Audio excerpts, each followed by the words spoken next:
বিসমিল্লাহির রহমানির রহিম। আসসালামু আলাইকুম। জনতা রান্নাঘর থেকে সবাইকে জানাচ্ছি শুভেচ্ছা। আশা করি সবাই ভালো আছেন। আজকে আমি একটা ভর্তা রেসিপি দেখাবো, সেটা হচ্ছে পটলের ভর্তা। সেজন্য এখানে আমি পটল নিয়ে নিয়েছি প্রায় 300 গ্রাম। আর এই যে দেখেন, সবগুলো বিচি ফেলে দিয়েছি। আর বিচি যদি খুব কচি হয় তাহলে বিচিটা রেখে দিবেন, আর একটু বাড়তে হলে পরে বিচিটা ফেলে দিবেন, না হলে বাটার সময় সমস্যা লাগে আর ভালো লাগে না ভর্তাটা খেতে। আর আমি পানি দিয়ে দিচ্ছি, এই যে 100 গ্রাম পানি সেটা দিয়ে দিলাম।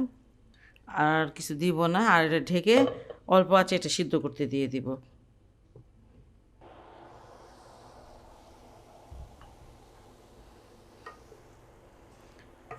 সিদ্ধ হয়ে গেছে পটলগুলো, এই যে একদম সিদ্ধ হয়ে গেছে।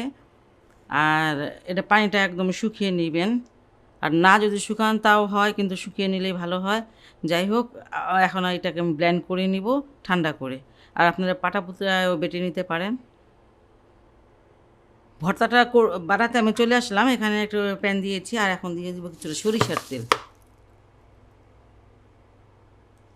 1 টেবিল চামচ দিয়ে দিলাম। শুকনা মরিচ এখানে 4টা শুকনা মরিচ আছে, আমি এইভাবে কেটে নিয়েছি। আর একটা আস্ত দিচ্ছি। ঝালটা নিজের মতন করে দিবেন।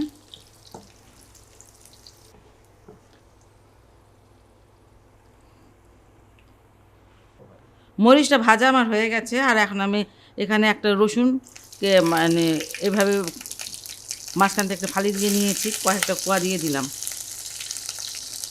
বড় বড় 2টা পেঁয়াজ আছে।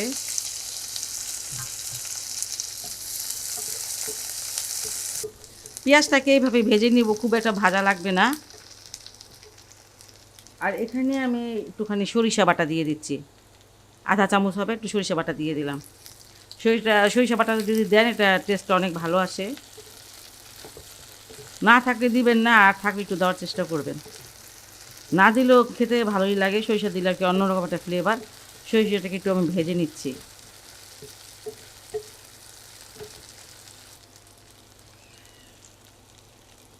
এই যে পটলটাকে আমি বেটে নিয়েছি, ব্লেন্ড করে নিয়েছি। কোনো পানি কিন্তু দিবেন না, ব্লেন্ড করার সময় এমনিতেই এটা বাটা হয়ে যায়।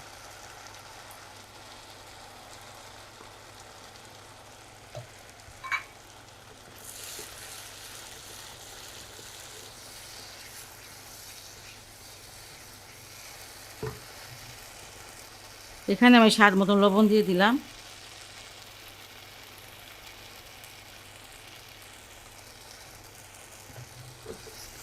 আর ভর্তাটাকে আমি খুব ভালো করে ভেজে নিব, একদম ব্রাউন কালার করে ভেজে নিব।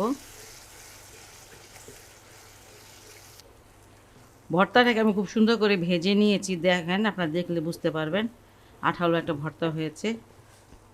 এই ভর্তা এই ভর্তাটা খেতে কিন্তু অসাধারণ মজার একটা ভর্তা। এই এখনও পটলের সিজন, আপনারা এটা বাসায় অবশ্যই ট্রাই করতে পারেন।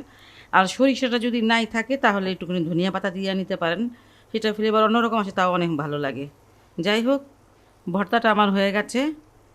যদি আপনাদের আমার এই ভর্তার রেসিপিটা ভালো লাগে তাহলে অবশ্যই অবশ্যই আমার চ্যানেলকে লাইক কমেন্ট সাবস্ক্রাইব করুন। সব ভালো থাকুন, সুস্থ থাকুন, নিরাপদে থাকুন, এই দোয়া করি। আল্লাহ হাফেজ।